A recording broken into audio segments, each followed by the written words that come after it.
stasiun pengisian BBM untuk nelayan. Jadi mereka minta untuk mendapatkan keringanan dalam persyaratan untuk mendapatkan SPBN ini.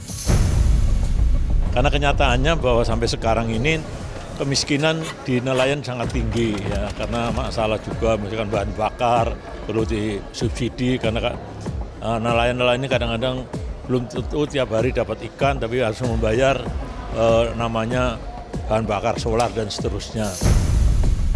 Kalau harga non subsidi itu antara 21.000 di Jawa dan 30.000 di wilayah timur seperti Papua. Jadi sangat membantu ya dengan 15.000 karena 2 bulan lalu saya menyaksikan sendiri sudah 3 bulan nelayan dengan kapal besar itu tidak melaut karena kalau melaut merugi gitu ya. Bayangin aja kita penghasilannya tidak menentu, harus beli BBM, dibebani BBM industri seperti itu. Mau tidak mau harus beli kadang ngutang. Kadang-kadang kita harus ngutang. Karena semakin tahun kan usia itu kan dia bisa menjadi rapuh seperti itu. Ukurannya sederhana. Kalau nelayan sejahtera, itu artinya kebijakan kita berhasil.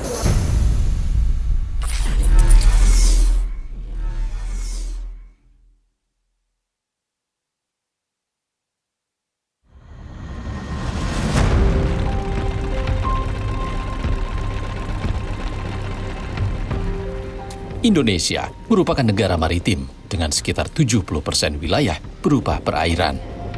Kekayaan laut menjadikan sektor perikanan sebagai salah satu penopang perekonomian nasional, sekaligus sumber penghidupan bagi jutaan masyarakat pesisir. Namun, di balik besarnya potensi tersebut, masih tersimpan ironi.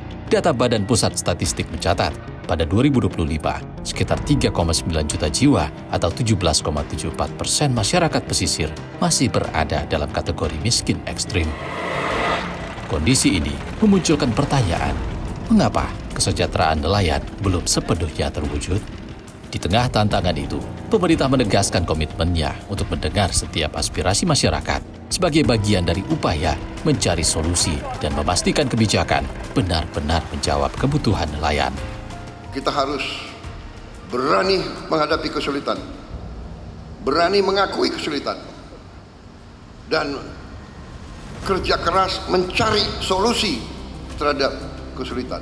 Jangankan usul dari profesor, usul dari anak di desa yang sampai langsung ke saya segera tindak lanjut, saudara. Berangkat dari komitmen tersebut, anggota Komisi 4 DPR RI menelusuri kampung nelayan Banyutowo di Kabupaten Pati, Jawa Tengah, salah satu sentra perikanan yang menjadi tumpuan hidup masyarakat pesisir. Setiap hari, ratusan kapal tradisional hilir mudik di dermaga menjadi denyut ekonomi kawasan ini. Namun di balik ramainya aktivitas tersebut, masih tersimpan berbagai polemik yang harus dihadapi nelayan. Lalu, apa yang sebenarnya menjadi akar persoalan kesejahteraan mereka? Ya, kebetulan saya ini kan lagi mengunjungi sini ya, Banyutowo ini. Kami ingin mendengarkan kira-kira apa yang menjadi problem masyarakat nelayan di Banyutowo ini dan apa harapannya ke depan. Karena saya sebagai wakil rakyat tentunya akan memperjuangkan aspirasi yang disampaikan para nelayan. Di sini Pak, seharusnya dibangun breakwater. Oke. Karena di sini itu setiap ada gelombang, nelayan itu susah, lambat, dan breakwater ini berguna sekali untuk memangkas biaya untuk sandar kapal agar langsung mendarat ke TPI untuk menurunkan ikan dan bisa menaikkan perbakalan di atas perahu. Oke, di samping itu ada yang lain nggak? Ada Pak, terkait barcode Pak. Oke. Teman-teman nelayan ini kan kalau ketika di kampung lautnya sepi, dia bermigrasi Pak. Kadang di Kalimantan, ada di Sumatera. Di sana kesulitan BBM. Karena barcode yang dicetak oleh Pemda itu tidak bisa, cuma satu lokasi.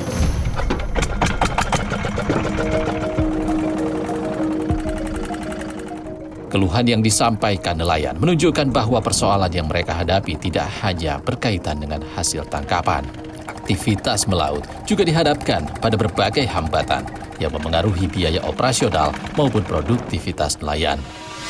Salah satu persoalan yang paling banyak dikeluhkan adalah akses terhadap bahan bakar bersubsidi. Di Banyutowo, pembelian solar subsidi masih menggunakan sistem barcode yang hanya dapat diakses di lokasi tertentu. Padahal, dalam satu kali pelayaran, nelayan dapat berpindah hingga ke perairan Jepara, Jawa Barat, Sumatera, bahkan Kalimantan. Ketika akses tersebut tidak dapat digunakan, nelayan terpaksa membeli solar non-subsidi dengan harga yang jauh lebih tinggi. Bayangin aja, kita penghasilannya tidak menentu, harus beli BBN, dibebani BBN industri seperti itu. Iya, apalagi kalau kita sedang migrasi di daerah Jepara, Jawa Barat, di Sumatera, di Kalimantan. Ya mau tidak mau harus beli, kadang ngutang. Kadang-kadang kita harus ngutang. Persoalan tidak berhenti pada distribusi bahan bakar. Nelayan juga menghadapi kondisi alat produksi yang terus menurun akibat usia pemakaian. Kerusakan mesin kapal maupun alat tangkap menjadi risiko yang harus ditanggung sendiri agar aktivitas melaut tetap dapat berlangsung. Nah, terkait dengan mesin rusak, ya kita kan juga belajar juga sing iso ndandani sing lebih mudah. Nah, biasanya yang jaring yang di dasar itu kan misalnya di bawah ada kapal juru karam, kena jangkar yang putus, misalnya buat kapal putus kan jadi bisa menjadi gantol ning nggone jaring, nanti bisa rusak. Juga usia juga mempengaruhi juga, karena semakin tahun kan usia itu kan dia bisa menjadi rapuh seperti itu. Berbagai persoalan yang dihadapi nelayan Banyutowo turut menjadi perhatian anggota Komisi 4 DPR RI Firman Subagio, dan melihat langsung kondisi di lapangan sekaligus mendengarkan aspirasi masyarakat pesisir. Dari sinilah berbagai persoalan yang selama ini dihadapi nelayan mulai terungkap satu persatu. Karena sekarang ini yang terkait BBM ini kan syarat dengan penyimpangan. Nah, penyimpangan ini yang harus dikontrol. Salah satu alat kontrol adalah barcode. Mengenai breakwater penting karena seperti kita lihat itu ada jeti yang udah patah, itu nggak mungkin mereka bisa. Bagi nelayan Banyutowo, tantangan tidak berakhir ketika kapal berhasil kembali dari laut. Saat gelombang tinggi datang, persoalan lain kembali mereka hadapi sebelum hasil tangkapan dapat dibawa ke daratan. Infrastruktur yang seharusnya menjadi pelindung justru belum sepenuhnya tersedia, sehingga setiap perjalanan pulang masih menyimpan risiko dan biaya tambahan. Persoalan tersebut semakin dirasakan ketika cuaca buruk datang. Belum tersedianya breakwater membuat kapal-kapal nelayan berukuran besar tak dapat bersandar langsung di dermaga. Untuk menurunkan hasil tangkapan maupun mengangkut perbekalan, nelayan harus menggunakan sampan dengan biaya tambahan setiap hari. Kondisi ini menambah beban operasional yang harus ditanggung masyarakat pesisir. Ketika cuacanya buruk, kalau tidak ada breakwater, perahunya banyak yang rusak. Perahunya itu. Nah, biaya sampan di sini sekitar 100-200-an. Itu per hari loh. Ngangkut ikan, ngangkut perbekalan, ngangkut ABK-nya. Itu sangat mahal, Pak. Di sini problemnya adalah kalau mereka itu mau mendarat, itu seperti pesawat terbang, cari angin. Jadi angin yang kira-kira tidak ada di sini, ombaknya tidak besar, dia nyari. Nah, TPI-nya di sini kadang-kadang teman-teman itu, nelayan itu ada yang mendaratnya di Selembung. Nah, Selembung jaraknya cukup jauh. Dia harus bongkar di sana menggunakan kendaraan di sini. Ini semua serba kos yang cukup memberatkan daripada nelayan kita.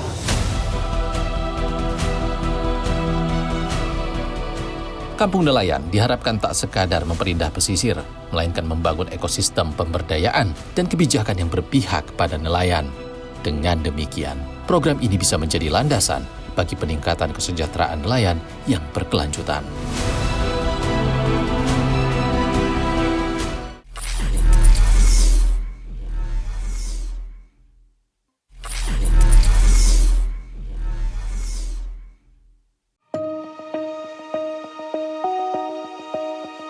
Perjuangan nelayan tidak berakhir ketika kapal kembali bersandar di dermaga setelah berhari-hari melaut. Hasil tangkapan dibawa ke tempat pelelangan ikan atau TPI untuk dipasarkan.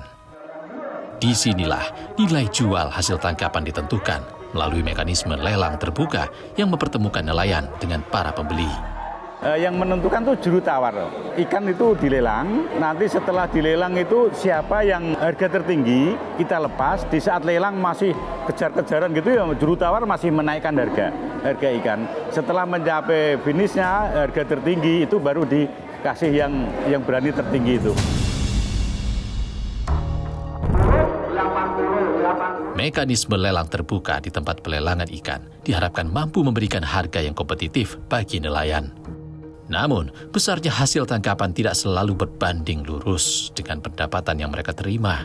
Ketika hasil tangkapan melimpah, harga jual ikan justru cenderung menurun. Di sisi lain, tingginya biaya operasional melaut dan ketidakpastian cuaca membuat penghasilan nelayan seringkali belum mampu menutup seluruh biaya yang telah dikeluarkan. Kondisi inilah yang menjadi tantangan bagi masyarakat pesisir dalam menjaga keberlangsungan usaha mereka. Pasca panen, ikan melimpah, harganya mesti turun. Hasil lelang 1.800.000, kadang sampai 600. Tapi relatifnya itu di angka 300 sampai 1 juta. Tetapi itu nanti juga kosnya untuk itu kan nanti dipotong-potong juga, ada perbakalan dan ada ABK. Kami ada 2 sampai 3 orang. Tapi kalau cuacanya angin dari selatan, ikannya kan nggak mau adaptasi sama angin dari selatan. Ya namanya laut itu kan kayak seperti ombak itu Mas. Bisa tinggi, bisa rendah. Kita sering rugi, biaya operasional beli BBM itu sering rugi. Tergantung bagaimana kita mensyukuri berkat itu. Keberadaan Kampung Nelayan Banyutowo menjadi salah satu upaya pemerintah dalam menata kawasan pesisir secara terpadu. Tak hanya memperbaiki fasilitas penunjang aktivitas melaut, kawasan ini juga diproyeksikan menjadi pusat kegiatan ekonomi perikanan yang mampu meningkatkan nilai tambah hasil tangkapan nelayan. Agar tujuan tersebut tercapai, pengelolaan kawasan harus didukung sinergi antara pemerintah daerah, masyarakat nelayan, dan seluruh pemangku kepentingan. Kami sangat bersyukur sekali dengan kedatangannya dan bisa menerima apa yang menjadi unek-uneknya orang Banyutowo.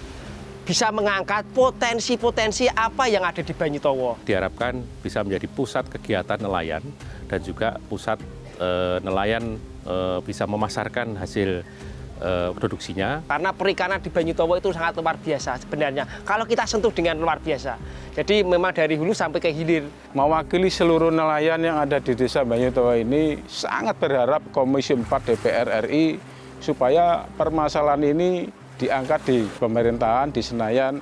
Supaya harapan kami bisa mengangkat, mendorong ekonomi di desa Banyutowo itu lebih maju, lebih luar biasa, dapat dikenal di Nusantara. Serta menjadi tempat untuk nelayan bisa berkomunikasi dengan kami, juga berkomunikasi dengan para pembeli atau mungkin produsen-produsen pengolahan ikan lainnya.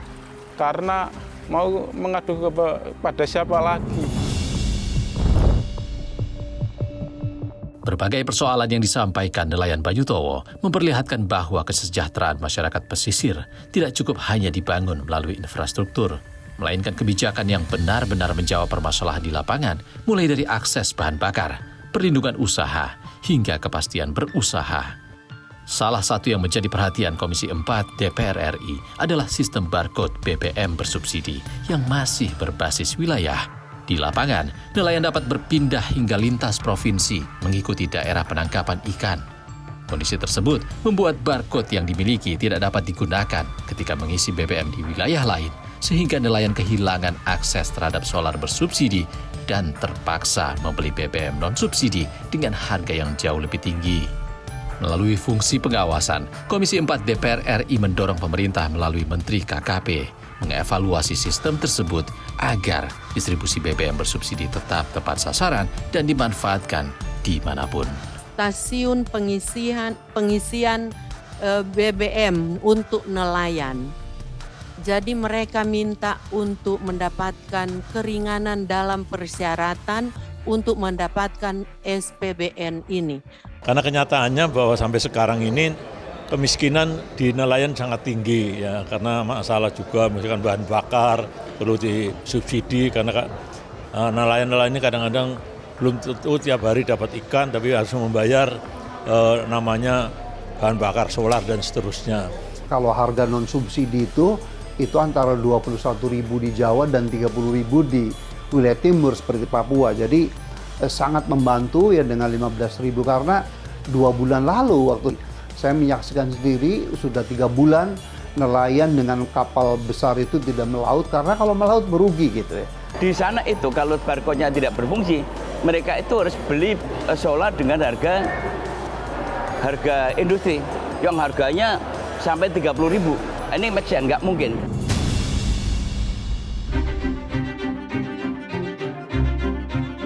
DPR RI juga menilai program Kampung Nelayan harus menjadi lebih dari sekadar pembangunan fisik.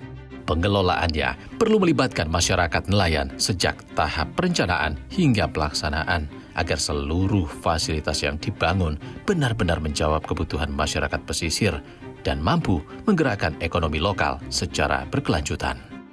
Ukurannya sederhana. Kalau nelayan sejahtera, itu artinya kebijakan kita berhasil.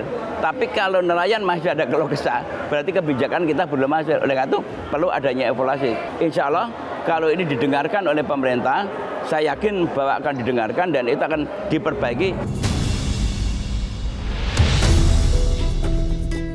Komitmen negara terhadap perlindungan nelayan juga diperkuat melalui Peraturan Presiden Nomor 25 Tahun 2026 tentang pengesahan Konvensi ILO Nomor 188 yang menegaskan standar kerja layak dan perlindungan bagi nelayan. Namun di lapangan, implementasi kebijakan membutuhkan pengawasan agar manfaatnya benar-benar dirasakan masyarakat. Kampung nelayan ini harus dikelola secara profesional.